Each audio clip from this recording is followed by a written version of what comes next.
L'hiver de 1826 étouffait le Limousin sous un ciel de plomb. Dans le couvent de Sainte-Agnès, le vent hurlait entre les pierres, soulevant des prières gelées et des murmures qu'on disait venir des murs eux-mêmes. Un matin de janvier, quand les sœurs se rendirent à la chapelle, elles la trouvèrent là, suspendue au centre du cloître, la corde encore humide, les yeux grands ouverts vers le ciel gris. Elle s'appelait sœur Madeleine. Le plus terrible, ce ne fut pas sa mort. Ce fut ce qu'on découvrit en silence quelques heures plus tard, lorsque la mère supérieure exigea que le corps soit lavé selon le rite. Le ventre de la jeune nonne, à peine dissimulé sous la bure, trahissait une vérité impossible. Elle portait un enfant. Dans ce couvent isolé où aucun homme n'était jamais entré, l'annonce résonna comme un blasphème. L'évêque de Tulle fut appelé en urgence. On enferma les sœurs, on fit brûler les draps, on effaça toute trace du scandale. Mais la rumeur avait déjà franchi les murs. On disait que sœur Madeleine avait été vue, certaines nuits, parlant seule sous le puits, tenant dans ses mains une petite croix de bois brisée. D'autres affirmaient qu'elle priait pour une présence qu'elle seule entendait. L'enquête ecclésiastique conclut à la tentation du démon. Le corps fut enterré sans cérémonie dans un coin du cimetière, sans pierre, sans nom. Pourtant, à la première neige, les sœurs jurèrent avoir vu des empreintes autour de sa tombe, comme des pas d'enfant. Aujourd'hui encore, les registres du diocèse portent une rature à la date du 14 janvier 1826, une page manquante, arrachée. Mais dans les ruines du couvent, là où les pierres suintent d'humidité et de prières oubliées, on dit que certaines nuits, on entend encore le son d'une corde qui grince et un souffle fragile, comme celui d'un nouveau-né. Avant de plonger dans cette histoire interdite, prenez un instant pour soutenir notre travail. Abonnez-vous à la chaîne, laissez un « j'aime » si vous aimez redécouvrir les secrets effacés de la foi. Et surtout, dites-nous en commentaire, de quelle région nous regardez-vous?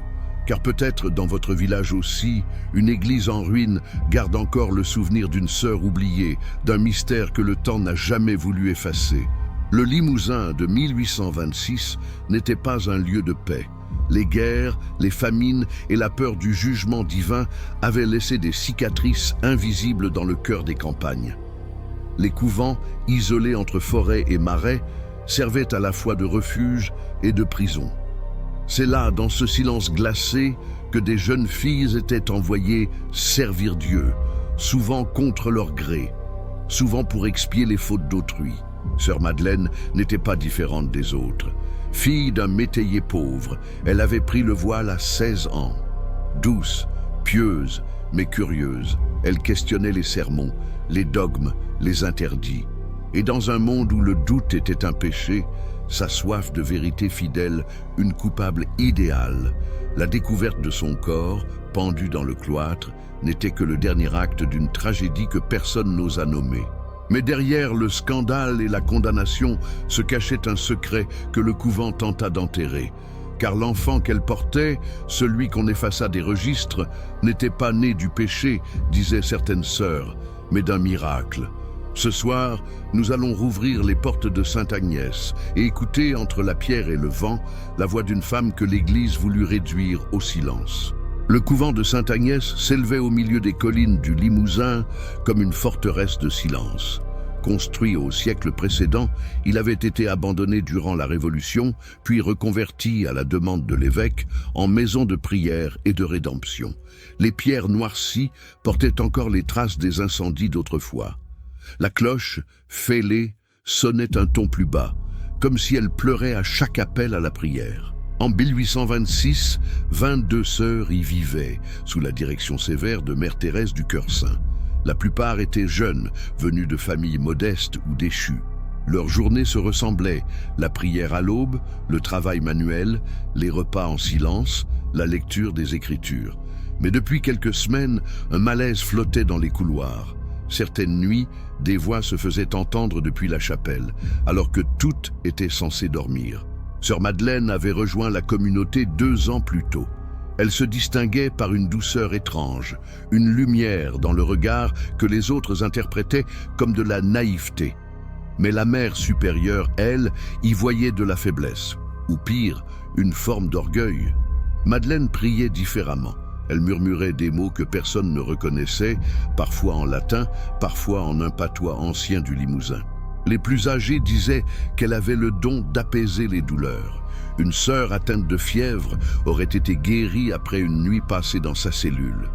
On la surnommait en secret la Blanche Guérisseuse. Mais ce surnom devint bientôt une accusation. Mère Thérèse, inquiète, affirma que le diable se cache souvent sous le masque de la douceur. Un soir de novembre, lors de la prière du soir, la lampe à huile s'éteignit sans raison. Une odeur de cire brûlée emplit la salle. Sœur Madeleine, agenouillée au premier rang, leva les yeux et dit d'une voix basse « Quelqu'un prie pour un enfant qui n'est pas né. » Le silence tomba. Mère Thérèse frappa sur la table et déclara que Dieu ne parle pas par la bouche d'une fille indigne. Mais dans l'obscurité, plusieurs sœurs sentirent un frisson parcourir la nef. Les semaines suivantes, la tension monta. On surprit Madeleine à écrire sur de petits morceaux de tissu qu'elle cachait dans les murs de sa cellule. Une novice avoua l'avoir vue sortir la nuit, pieds nus, vers le puits du jardin intérieur. Quand on l'interrogea, elle répondit simplement « Je parle à celui que vous ne voyez pas ». Les autres l'évitèrent dès lors comme une pestiférée. La mère supérieure, craignant le scandale, interdit à quiconque de lui adresser la parole. Mais l'étrange aura qui entourait Madeleine semblait s'intensifier. Les oiseaux se posaient sur le rebord de sa fenêtre. Les lampes s'éteignaient à son passage, et certaines sœurs juraient qu'elle souriait parfois à quelqu'un d'invisible. On dit qu'une nuit, on entendit 2 voix prier dans sa cellule, la sienne et celle d'un homme. L'évêque fut prévenu discrètement. Il ordonna que l'on surveille Madeleine de près, mais sans bruit. Les registres de cette époque mentionnent plusieurs incidents nocturnes, sans explication. Une sœur aurait trouvé un scapulaire taché de sang, une autre affirma avoir vu Madeleine sortir de la chapelle avec un morceau de drap d'autel dissimulé sous sa robe. Malgré tout, rien ne prouvait la faute. Le silence devint la règle. Pourtant, la peur rongeait la communauté. On disait que Dieu mettait le couvent à l'épreuve, que les péchés cachés de toutes s'étaient incarnés dans le ventre d'une seule. Et si Madeleine était le miroir de leur faute, Mère Thérèse commença à parler d'exorcisme. La veille de sa mort, selon le journal d'une sœur, Madeleine resta agenouillée toute la nuit, sans bouger, face au crucifix. Le matin, elle ne vint pas au réfectoire. On la trouva plus tard, au centre du cloître, suspendue à une corde de lin, ses pieds nus effleurant la neige.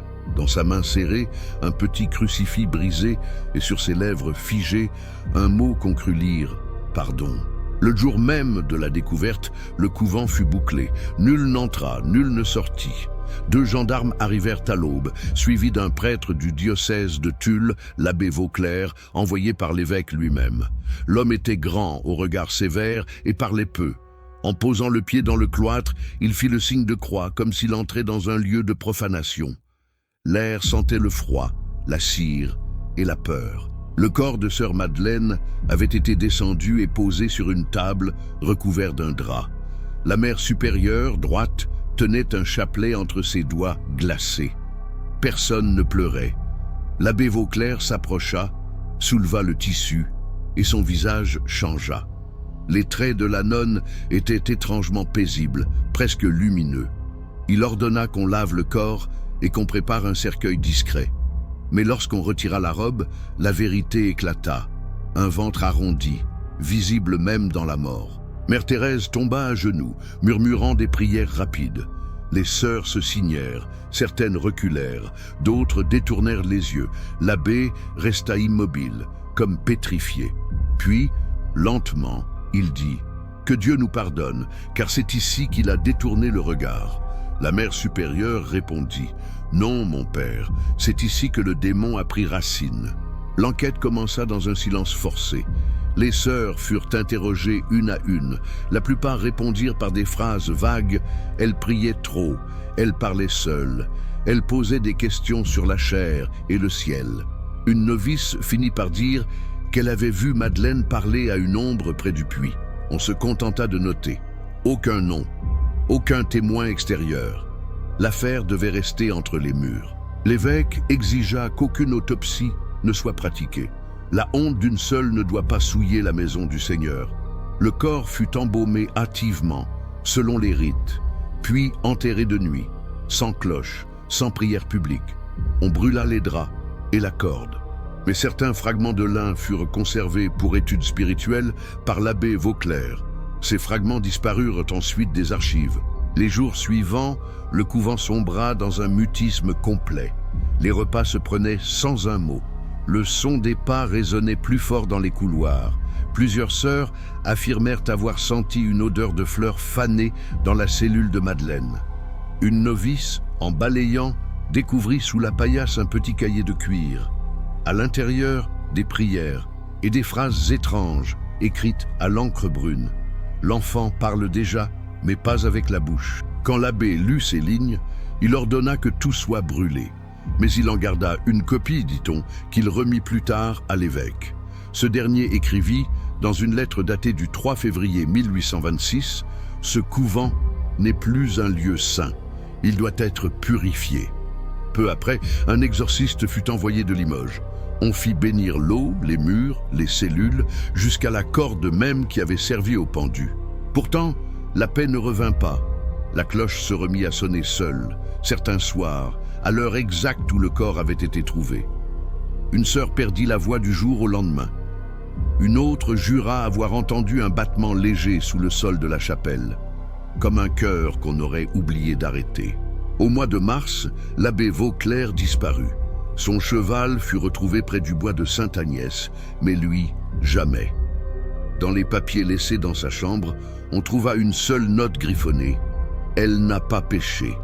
C'est nous qui avons menti. » Le document fut immédiatement saisi par l'évêché.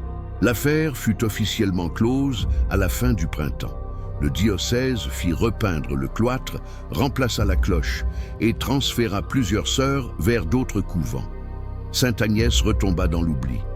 Mais dans les années qui suivirent, les paysans du Limousin racontaient qu'à la nuit tombée, on voyait parfois à travers les fenêtres murées la silhouette d'une femme vêtue de blanc, marchant lentement entre les colonnes. Et certains disaient qu'à son passage, les cierges s'allumaient d'eux-mêmes. Le carnet de sœur Madeleine n'aurait jamais dû exister. Dans les couvents de l'époque, l'écriture personnelle était interdite. Seul le journal de la mère supérieure était autorisé et chaque ligne devait être relue par le confesseur. Pourtant, sous la paille de sa couche, on trouva ce petit livre relié de cuir brun au coin rongé par l'humidité. Les pages, écrites d'une main fine, portaient une encre presque effacée, mais certaines phrases, tracées avec une intensité fébrile, semblaient vouloir percer le papier lui-même. La première page commençait ainsi. « Je ne sais pas si ce que j'entends vient de Dieu ou d'un autre lieu, mais chaque nuit, il m'appelle. » Rien de plus. L'abbé Vauclair, avant de disparaître, en avait lu la moitié. Ce qu'il y trouva ne fut jamais rapporté officiellement. Mais selon une copie conservée secrètement par une sœur nommée Anne, le journal décrivait des phénomènes que le clergé aurait jugés hérétiques. Madeleine y racontait qu'une nuit, en priant dans la chapelle, elle avait entendu un battement, non pas dans son cœur, mais dans le sol, sous les dalles. Elle écrivit « Le sol respire, c'est le souffle de ceux qu'on a oubliés ». Elle affirmait aussi qu'une voix lui parlait dans le vent, douce et triste, lui répétant toujours la même phrase « Laisse entrer la lumière ». Puis vinrent des lignes plus dérangeantes. Il m'a dit qu'il naîtrait dans le silence, que je serais le ventre de ce que le monde a refusé. Il m'a dit qu'il n'a plus besoin d'étoiles, car il est né avant la lumière. Les mots semblaient mêler mysticisme et délire, mais un passage troubla particulièrement l'abbé. Quand je touche l'eau bénite, elle devient chaude. Quand je prie, le feu s'allume. À partir de là, l'écriture changea. Les lettres se firent plus grandes, plus pressées, comme si Madeleine écrivait dans l'urgence ou la peur. Mère Thérèse m'observe. Elle sait. Elle dit que mon ventre ment, mais il bouge quand je prie. Si c'est un péché, alors Dieu pêche en moi. Les dernières pages furent les plus terribles. La nuit précédant sa mort, elle écrivit « J'ai vu un enfant debout dans le cloître. Il n'avait pas de visage, mais il m'a tendu la main. J'ai compris alors que je n'étais pas seul. Si je meurs, il restera. Et si je vis, il me détruira. Ce fut la dernière phrase lisible avant qu'une large tache d'encre ne recouvre la page entière. Certains pensèrent qu'elle avait saigné sur le papier. Sœur Anne, la seule à avoir gardé le manuscrit original avant qu'il soit saisi, jura plus tard qu'à chaque fois qu'elle l'ouvrait, une odeur de cire chaude et de fer s'en dégageait. Elle prétendit même qu'une goutte rouge avait réapparu sur la couverture plusieurs années après. On la fit taire. En 1830, elle fut transférée dans un hospice déclaré délirante par dévotion excessive. Le diocèse, pour éviter le scandale, classa le document comme hallucination d'origine mystique. Mais une copie du carnet aurait circulé parmi certains prêtres érudits de Limoges. On disait qu'un d'eux, après l'avoir lu, aurait brûlé toutes ses reliques et quitté l'ordre. D'autres affirmaient que quelques phrases du journal furent reprises, mot pour mot, dans un sermon anonyme prêché à Paris en 1832, intitulé « Le Fils du silence ». Depuis, le petit carnet a disparu. Aucun musée, aucune paroisse n'en détient la trace. Mais au village voisin de Saint-Léonard, un paysan trouva un jour, en labourant un champ, une couverture de cuir usé, portant gravée une seule lettre, « Me ». Il la vendit à un antiquaire de Limoges, qui la garda dans sa vitrine pendant des années, avant qu'un homme d'église venu de Rome ne l'achète en silence, sans négocier le prix. Certains disent que le carnet existe encore, caché dans les archives secrètes du Vatican. D'autres pensent qu'il brûla avec le couvent en 1847. Mais chaque hiver, quand la neige recouvre les ruines de Sainte-Agnès, des pèlerins viennent encore prier sur le sol glacé.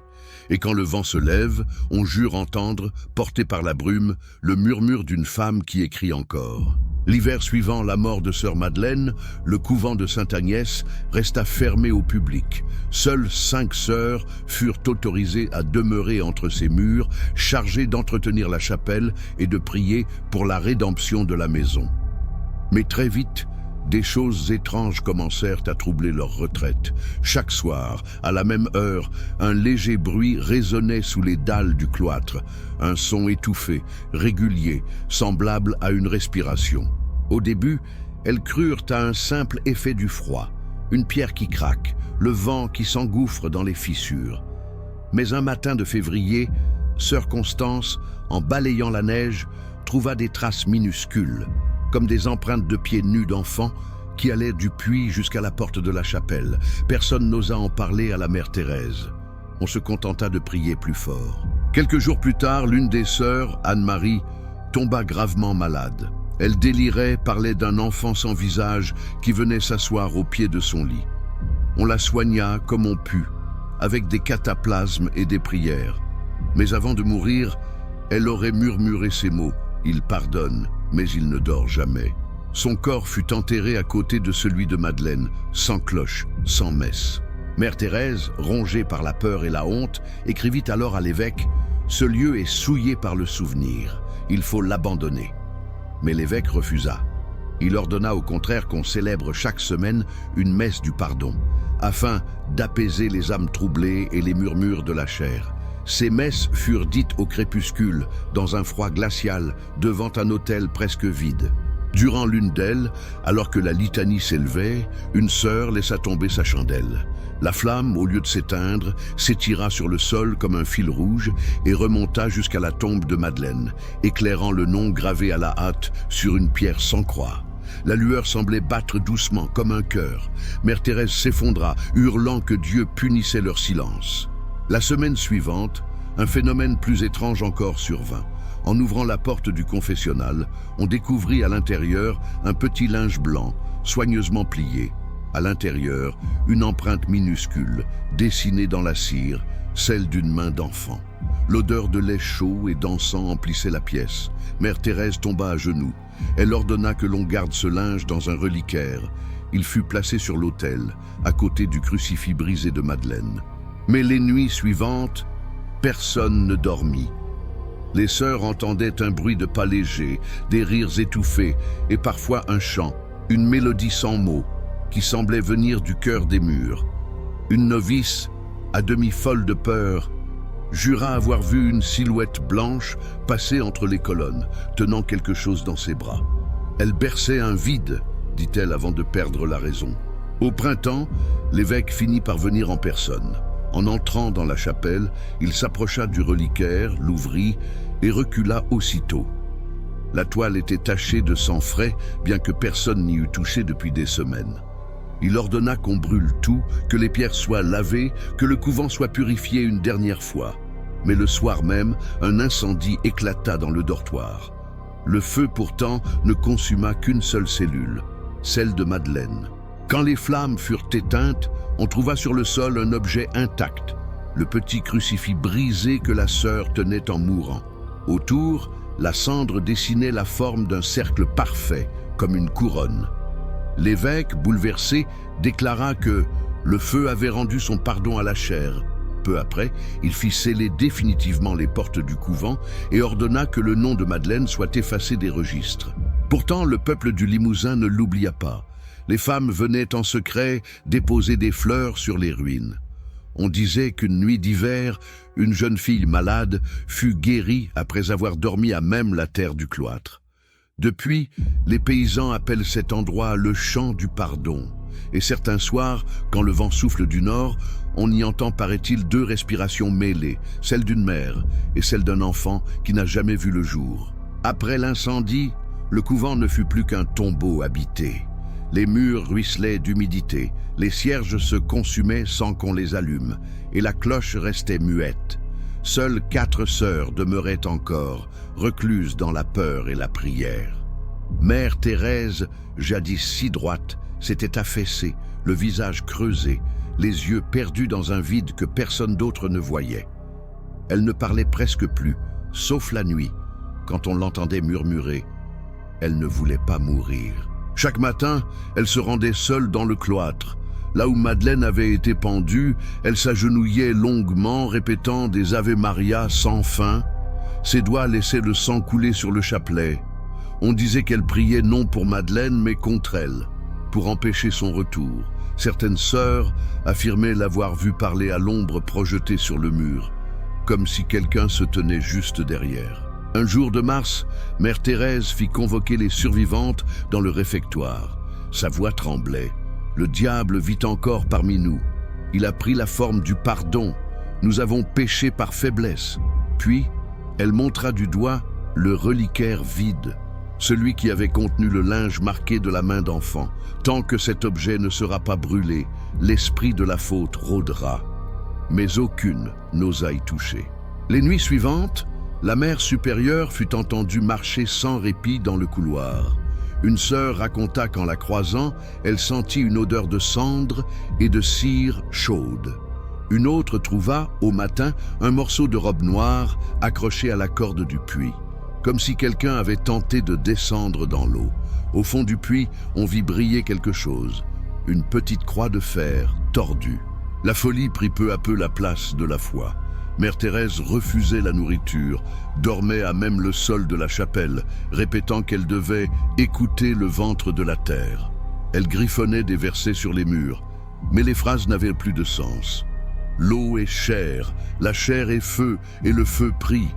Les novices, terrifiés, demandaient à quitter le couvent. L'évêque resta silencieux. Une nuit d'avril, la cloche sonna 3 fois. Personne ne l'avait touché. Les sœurs se levèrent en panique, courant vers la chapelle. Là, sur les marches de l'autel, Mère Thérèse se tenait debout, nue jusqu'à la taille, ses mains couvertes de suie. Devant elle, un berceau improvisé, fait de lin et de bois brûlé. Elle chuchotait « Je l'ai entendu pleurer. Il est revenu. » Les autres la tirèrent de là, la couvrant d'un voile.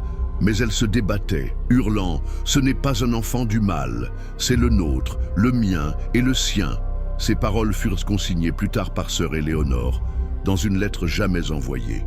Elle a reconnu en elle la faute qu'elle avait jugée. Peut-être avait-elle aimé Madeleine plus qu'elle n'aimait Dieu. Le lendemain, Mère Thérèse disparut. Sa cellule était vide. Sur la table, une page du bréviaire ouverte sur le psaume 130, « Des profondeurs je crie vers toi, Seigneur ». Dans la cour, on trouva des empreintes menant vers le puits et, à côté, une corde brisée, la même que celle du pendu. L'eau, d'habitude si claire, était trouble, teintée de rouge. Une semaine plus tard, les autorités vinrent sceller le lieu pour de bon. Aucun corps ne fut retrouvé. Mais, selon un rapport daté du 9 avril 1827, des rumeurs de voix féminines et de pleurs d'enfants persistent à la tombée du jour. Le couvent de Sainte-Agnès fut déclaré impropre à la vie monastique. Les dernières sœurs furent dispersées. L'endroit prit un nouveau nom, la Maison du Silence. Des décennies plus tard, quand les ruines furent visitées par un curé de passage, il écrivit dans son journal « Sous les pierres de l'ancien cloître, j'ai trouvé un chapelet fondu et une bague d'argent gravée d'un nom, Thérèse. La terre exhale une chaleur étrange, comme si elle priait encore. Et depuis ce jour, les habitants du Limousin disent que, lorsque le vent traverse Sainte-Agnès, il porte deux prières entremêlées, celle du pardon et celle qu'on n'osa jamais accorder. 2 siècles ont passé depuis que la dernière prière s'est éteinte entre les murs du couvent de Sainte-Agnès. Aujourd'hui, il ne reste que des pierres noircies, couvertes de mousse et d'oubli. La forêt a repris ses droits, avalant lentement les murs effondrés.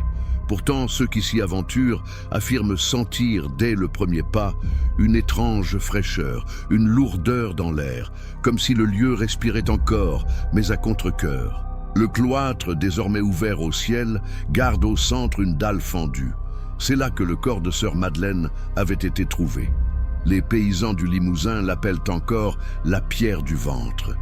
Ils disent qu'en posant l'oreille dessus, on entend battre un cœur très faible, semblable à celui d'un nouveau-né. Certains viennent y déposer des rubans, des prières ou de petites croix taillées dans le bois, des offrandes muettes à une mémoire que l'Église a refusé de nommer. Les ruines attirent parfois des pèlerins, des historiens ou des curieux, mais la plupart n'y restent pas longtemps. Les guides locaux racontent que les instruments s'arrêtent de fonctionner dans la chapelle, que les bougies se consument plus vite qu'ailleurs et qu'à la tombée du jour, une brume épaisse s'élève du sol, enveloppant le cloître comme un suaire. Un ancien prêtre, venu prier ici en 1912, écrivit dans son carnet « J'ai senti une main d'enfant dans la mienne. Elle tremblait mais ne voulait pas me lâcher. » Dans les années 1950, un archéologue entreprit de fouiller le site. Il découvrit sous les fondations de la chapelle un espace scellé, un ancien caveau.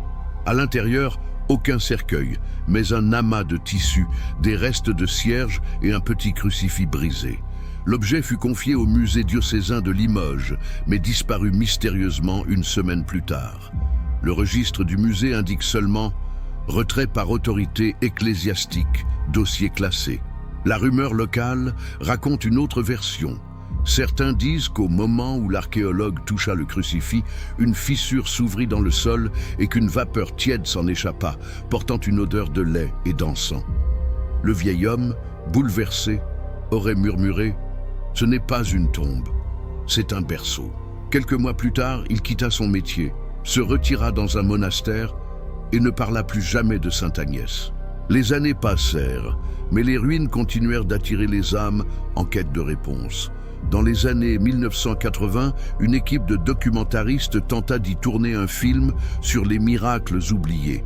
Ils enregistrèrent plusieurs bruits inexplicables, un battement régulier, des chuchotements de femmes et un cri bref, aigu, semblable à celui d'un enfant. La bande fut confisquée à la demande du diocèse qui craignait, disait-on, une nouvelle contagion de superstition. Aujourd'hui, un sentier balisé mène jusqu'au couvent, mais les habitants du Limousin déconseillent d'y aller après la tombée de la nuit. Certains promeneurs affirment avoir vu, entre les arbres, une silhouette vêtue de blanc, marchant lentement entre les colonnes écroulées. D'autres parlent d'un parfum sucré, presque maternel, flottant dans l'air glacial. « C'est elle », disent-ils simplement. « Elle veille ». Un vieil homme du village de Saint-Léonard raconte qu'enfant, il avait vu sa mère prier à genoux sur les ruines, les mains posées sur la pierre fendue. Elle pleurait sans bruit, dit-il. Et quand elle s'est relevée, elle m'a dit « Ne crains pas, Madeleine. Elle n'a pas péché, elle a donné. » Ce souvenir gravé dans sa mémoire le hante encore. Chaque hiver, il revient déposer une bougie. L'Église, de son côté, garde le silence. Les archives du diocèse de Tulle comportent toujours une lacune entre janvier et mars 1826. 3 pages manquent, déchirées proprement. Aucun évêque n'a jamais reconnu l'affaire. Mais dans certaines missives internes, on retrouve la même phrase « L'enfant du cloître a reçu son pardon ». Et peut-être est-ce là, dans ce pardon silencieux, que réside la dernière trace de Madeleine. Non dans les pierres ni dans les ombres, mais dans cette idée insupportable qu'une femme, condamnée par la foi, ait pu donner naissance à quelque chose que ni le péché ni la mort n'ont pu effacer. Car chaque hiver, quand le vent passe sur Sainte-Agnès, le cloître semble respirer encore, comme un ventre endormi qui attend de renaître. Le Limousin dort aujourd'hui sous un manteau de brume, et pourtant, au milieu de ces collines, quelque chose veille encore. Là où s'élevait jadis le couvent de Sainte-Agnès, le vent murmure comme une prière brisée. Les pierres, fendues par le gel, portent les cicatrices d'un silence imposé, celui d'une foi qui a voulu punir ce qu'elle ne comprenait pas. Sœur Madeleine, la nonne pendue découverte enceinte dans le cloître, n'est plus qu'un nom effacé, une rature dans les registres. Mais son histoire, elle, a survécu aux flammes, aux siècles et aux hommes. Certains disent qu'elle fut maudite, d'autres qu'elle porta un miracle, peut-être les deux à la fois. Car ce qu'il reste d'elle, ce n'est pas la faute, ni la mort, mais le souffle. Ce souffle que le vent emporte encore, la nuit, entre les ruines du cloître. Il ne juge pas, il ne pardonne pas, il se souvient. Et quand les cloches de Saint-Léonard sonnent au loin, certains habitants prétendent entendre un second écho, plus doux, plus fragile, comme le cri d'un enfant qu'on berce dans le ventre du temps.